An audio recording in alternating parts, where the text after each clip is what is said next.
Assalamualaikum warahmatullahi wabarakatuh. Perkenalkan, nama saya Devani Marita Unila Dwi Lestari, kelas 11 MIPA 3, absen 9. Di sini saya akan menerangkan tentang kehidupan bangsa Indonesia di bidang sosial ekonomi pada zaman pendudukan Jepang. Proses masuknya Jepang ke Indonesia.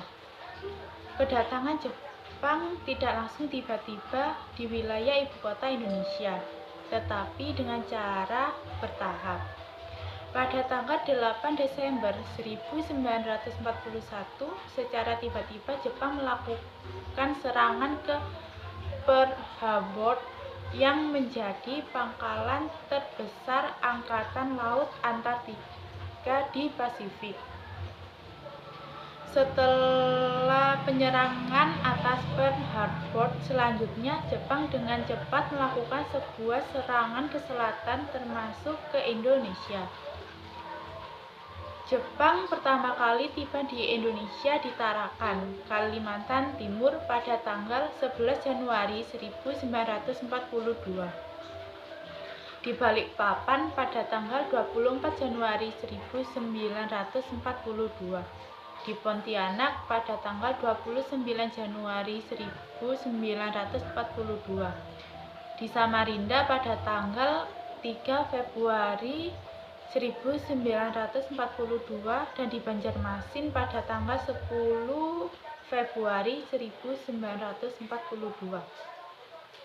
Pada tanggal 4 Februari 1942, Ambon berhasil diduduki Jepang.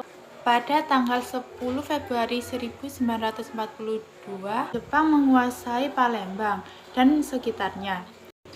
Setelah berhasil menguasai wilayah Laut Jawa, Jepang kemudian memusatkan serangan ke Pulau Jawa.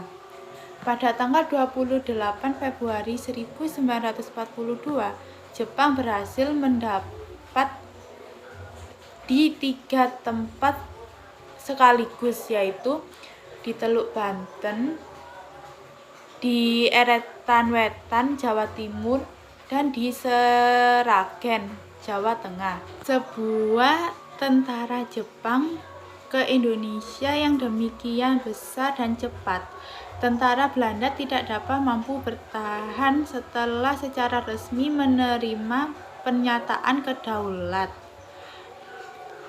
dari pemerintahan Belanda. Jepang langsung membagi wilayah Indonesia menjadi 3 wilayah pemerintahan militer.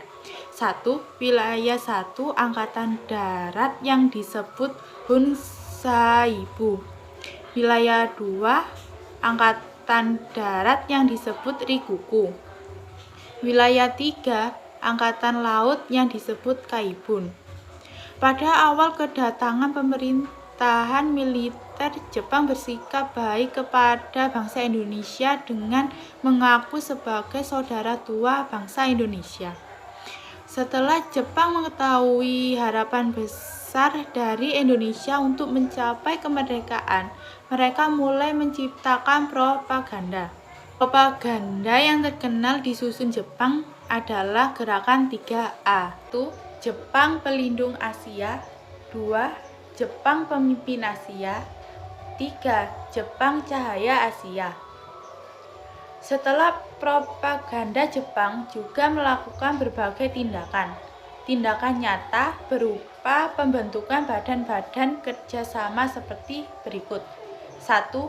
Putera, Pusat Tenaga Rakyat, yang bertujuan membujuk kaum nasionalis sekuler dan intelektual akan menyerahkan tenaga dan pikirannya untuk mengabdi kepada Jepang.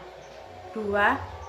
Jawa Hokokai, himpunan kebaktian Jawa yang terdiri dari berbagai macam profesi seperti dokter, pendidikan, kebaktian wanita pusat, dan perusahaan. Sekian dari saya. Wassalamualaikum warahmatullahi wabarakatuh.